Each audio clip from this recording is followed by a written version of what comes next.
ಇನ್ನು ಈ ವಿಚಾರದಲ್ಲಿ ಮಾನ್ಯ ಗೃಹ ಮಂತ್ರಿ ಪರಮೇಶ್ವರನ್ನ ಕೇಳಿದ್ರೆ ಅವರು ಕೂಡ ಮುಖ್ಯಮಂತ್ರಿ ಆಕಾಂಕ್ಷಿನೇ ಅಲ್ವಾ, ಸಿಕ್ಕರೆ ನಮಗೊಂದು ಅವಕಾಶ ಸಿಗಲಿ ಅಂತ ಅವರು ಕೂಡ ಕಾಯ್ತಾ ಇದ್ದಾರೆ. ಪಾಪ 2013ರಿಂದಲೂ ಕೂಡ ದೆಹಲಿಯಲ್ಲಿ ಸಿಎಂ ಸಿದ್ದರಾಮಯ್ಯನವರು ಖರ್ಗೆ ಅವರನ್ನ ಭೇಟಿಯಾಗಿದ್ದ ವಿಚಾರಕ್ಕೆ ಬೆಂಗಳೂರಿನಲ್ಲಿ ಗೃಹ ಸಚಿವ ಪರಮೇಶ್ವರ್ ಪ್ರತಿಕ್ರಿಯೆ ಕೊಡ್ತಾರೆ. ಅಯ್ಯೋ, ಪ್ರತಿಕ್ರಿಯೆ ಅದರಲ್ಲಿ ಏನಿದೆ?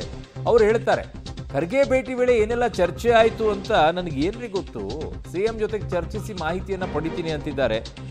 ಮಾತಾಡ್ಕೊಂಡು ಬಂದ್ರಿ ಅಂತ ಕೇಳ್ತೀನಿ, ಭೇಟಿ ಮಾಡಿದ್ರೆ ಏನ್ ಸ್ವಾಮಿ ಏನು ಮಾತಾಡ್ಕೊಂಡು ಬಂದ್ರಿ ಅಂತ ಕೇಳ್ತೀನಿ, ನಾನು ಇನ್ನೂ ಭೇಟಿನೇ ಆಗಿಲ್ವಲ್ಲ, ಕೇಳಿದ ಮೇಲೆ ಹೇಳ್ತೀನಿರಪ್ಪ ಅಂತ ಅಂದಿದ್ದಾರೆ.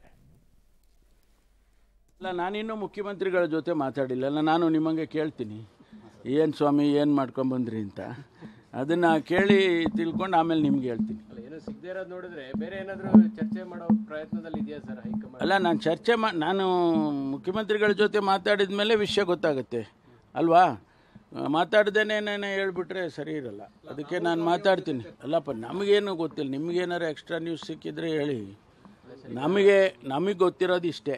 ಅವರು ಮೀಟ್ ಮಾಡಿದ್ದಾರೆ, ರಾಹುಲ್ ಗಾಂಧಿ ಅವ್ರನ್ನೂ ಭೇಟಿ ಮಾಡಿದರು ಕಳೆದ ಸರಿ. ಈ ಬಾರಿ ಖರ್ಗೆ ಸಾಹೇಬ್ರನ್ನ ಭೇಟಿ ಮಾಡಿದ್ದಾರೆ.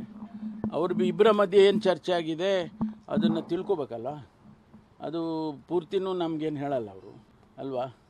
ಅದರಿಂದ ತಿಳ್ಕೊಂಡು ಆಮೇಲೆ ನಿಮ್ಮ ಹತ್ರ ಶೇರ್ ಮಾಡೋಣ.